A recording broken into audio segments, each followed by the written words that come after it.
Hi, my name is Maximilian Giel and I'm an outdoor and adventure photographer and founder of this project, as you probably know. And right now I'm here in the Täschalp on 2200 meters, and yeah, it's kind of a bonus episode where we actually not really know if we get to the summit or not. But yeah, some people ask me on Instagram to talk a little bit about like the risk management, how to plan a tour, yeah, how are you dealing with all this kind of stuff, and that's what we basically actually wanna see a little bit in this tour. We're gonna go to the Alphubel, where I have been already last year, and it's more like a pleasure tour and just having a good time with a good friend of mine. And but yeah, I think we'll have time to just like see what we kind of make decisions during the tour, and I will just like talk a little bit about why we think and how we think. I try my best to document this, and just like telling a little bit about we have a really unstable weather the last few days and weeks, more kind of April, and due to that we also had actually pretty a lot of amount of snow, also in the southern Alps, which is pretty good because as you might have seen on the Dordogne, snow conditions were not really cool, really less snow in the southwest flank and more mixed climbing than just normal steep walking up a snow flank, and so that's why I'm pretty happy actually about the weather. But as far as I've heard, we have quite some fresh snow up there. We're going up there tomorrow in the morning, and so maybe half a meter of fresh snow will be interesting. There's actually not a big problem with the crevasses up to the saddle, and we'll see how things look on the other side, because you just like traverse over the saddle, go down and then go up to the summit on the normal route kind of. Would be pretty cool if it would be possible to go via the direct route, but yeah, with this amount of snow, not sure if this will be a good option. Anyway, it's just more about really having a good time outside, enjoying the landscape, the silence, and yeah, just enjoy it and be thankful that we are healthy and can do this kind of stuff. That's what it's all about. And before we start a tour, it's time to enjoy the scenery and also cook.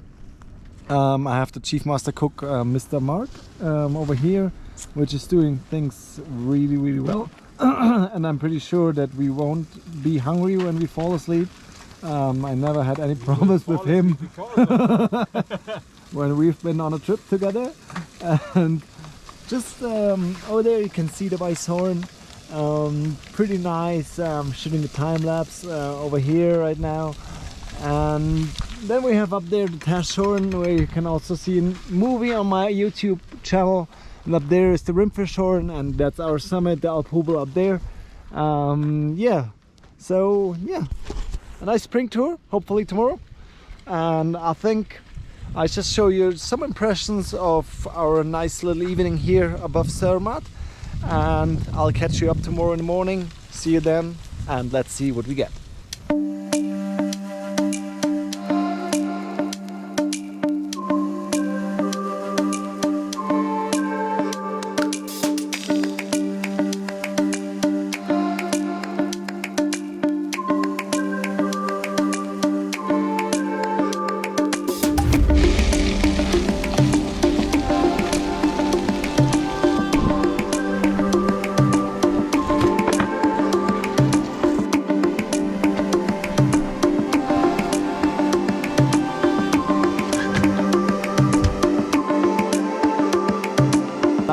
Let's see what we get up there.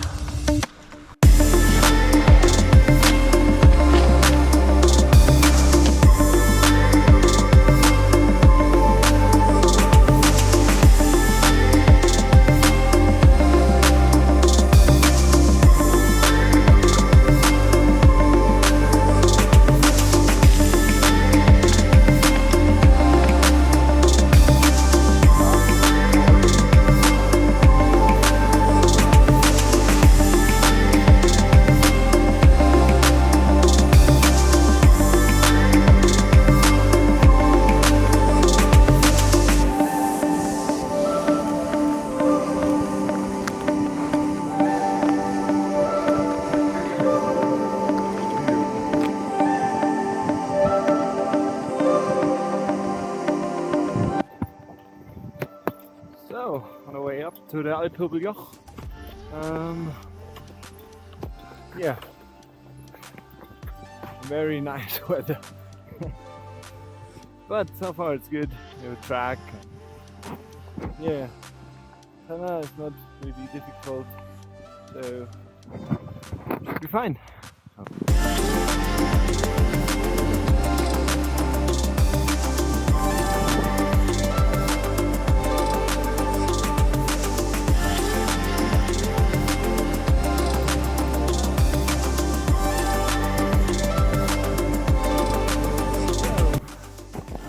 We're here at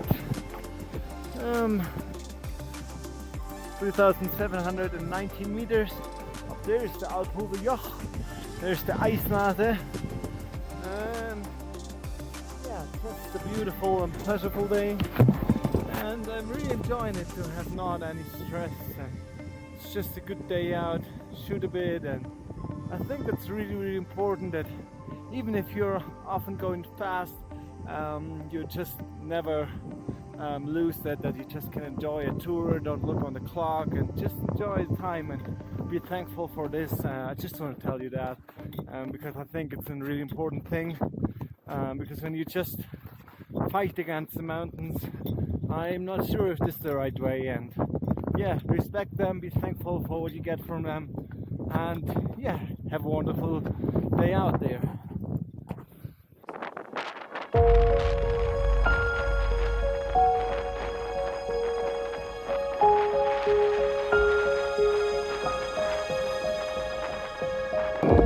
See how the conditions are.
I think we got some powder skiing now.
It's just a beautiful day. I think maybe one of the best powder I had this season, and I had quite a lot of powder. It's just perfect. And yeah, I think in terms of safety, planning and whatever, I think I'll tell you that all down there when we skied down there, and I'm pretty looking forward. Look at him.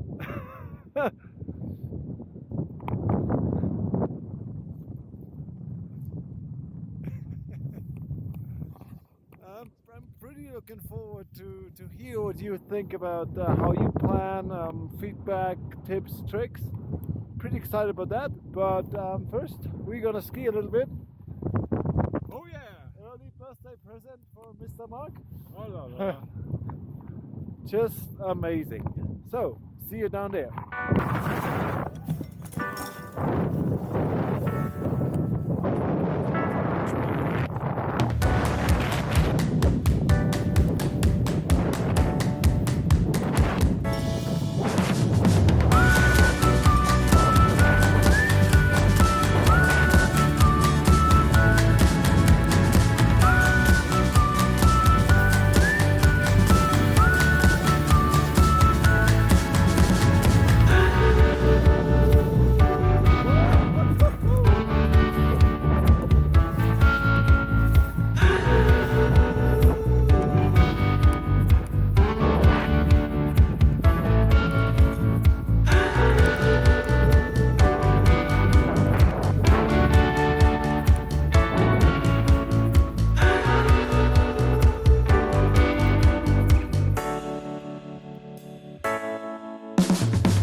We finished skiing, and yeah, I think it's time to talk a little bit about how do we plan a tour, or what kind of things we should use, and what we should actually think about, and also the risk calculation, how you can minimize the risk on high alpine tours. And anyway, in the mountains, I think this is not just for the high alpine. It's something that matters basically to mountaineering at all. And I think if you start planning, first thing what I'm doing is when I know which mountain I want to go to, I usually check the map. And for that, in Switzerland, I use map.geoadmin.ch. In other countries, maybe you go with the app Outdoor Active Insight, something like that. And I just have a look how the route is going. And what I'm looking is, I really try to see, are there steep flanks, like you can see up there? Is there a risk of rockfall, like we definitely have right here? Or what's with the landslides? And the next thing, what's really important is watch the exposition, because this will matter really a lot. I mean, the time is different when you ski something. Well, when you be somewhere, if the face or the route is south exposed, east exposed, compared to if it's north or west exposed. So that's really important. Today our route was mostly west exposed and only on the top, east and south exposed. That's why we didn't start too early. We started at I think 5. So this was totally reasonable in this situation. So I can minimize the risk with this kind of things anyway. Then the next thing is like maybe I have a book, or I just search the internet to watch some pictures, or if I'm lucky I found a YouTube video and just check, get a little bit more of feeling of the terrain and how the routes look in. Maybe I see a little bit something. If there's climbing, can I do rappel or whatever. That's the thing. What I do basically at the beginning of the tour. Then when we come to the tour itself, first thing is find a partner. Usually, for sure there are routes that you can do solo, but yeah, it's mostly more fun to share the adventure, and that's why usually you'll search for a partner. And when you chose your partner, you got time, and then the thing is you should know how fit you are, or how much time you'll need to cover this kind of distance, elevation gain. That's really important. That's why I'm training, basically to really can calculate how long things will take me, and I'm pretty good in it. So I usually I match the times that I imagine pretty well, and you can train that because you know maybe like how fast you can climb 1,000 vertical meters, and you also can maybe how fast you climb them with a heavy backpack like I have it right now. And so these things really matter, and that's why I really recommend to go training, to really find out your times, your fitness, and this will matter a lot because just depending on your fitness, you will choose the time you start, usually in the morning, and that's really important. And then next, before we start, we basically check the weather. I use different sites for that. Basically, usually I go with the Mammut Swiss app here in Switzerland, and the Meteo Blue app on the iPhone. And then a little bit more specific, there's the mountainforecast.com, where you can actually watch the summit itself, and then you can choose the height where you want to know the weather, which is really cool. And it also tells you the wind speeds, which is something that I really want to tell you that it's important, because a little bit of wind might not matter down here at 2,000 meters or 1,000 meters, but if you're in 4,000 or 4,500 meters and you have 40 k of wind, this can actually matter, and you can get frostbite from that. So really look at the wind. That's something I really would recommend to think about it. And when I actually did choose the tour, and we have the weather, and then we are basically at the base where we start. I think it's really important to talk what kind of scenarios will happen, like the route, are different routes, are there options, and for sure which time you will turn around. At some tours there's this kind of deadline. I actually did that on the Mont Blanc, where I said like the latest when I go skiing down will be 9:30. Otherwise it's getting too dangerous, and for me it's speed and the time you need for something. And I'm training basically to be safe in the mountains. For sure it's nice if you can run up a mountain and whatever, but it's not the reason what I'm doing that. For me, having a good fitness and the ability to just push a little bit more if it needed results for me in safety, and that's something that's really important. And yeah, so I think these are the kind of steps.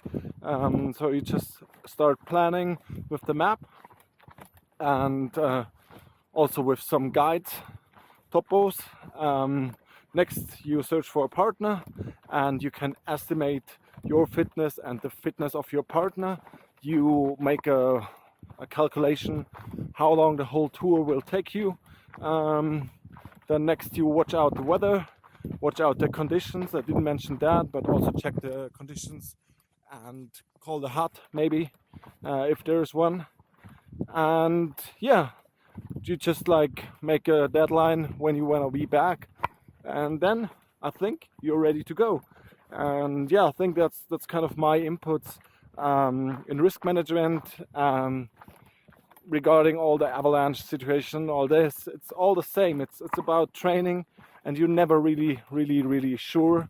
You have like a feeling, or you see something and you are careful or whatever, but yeah, don't ever feel too safe in this terrain. Just be careful, respect the mountains, and I'm pretty convinced that the mountain will respect you too if you do so. Yeah, so a pretty long video.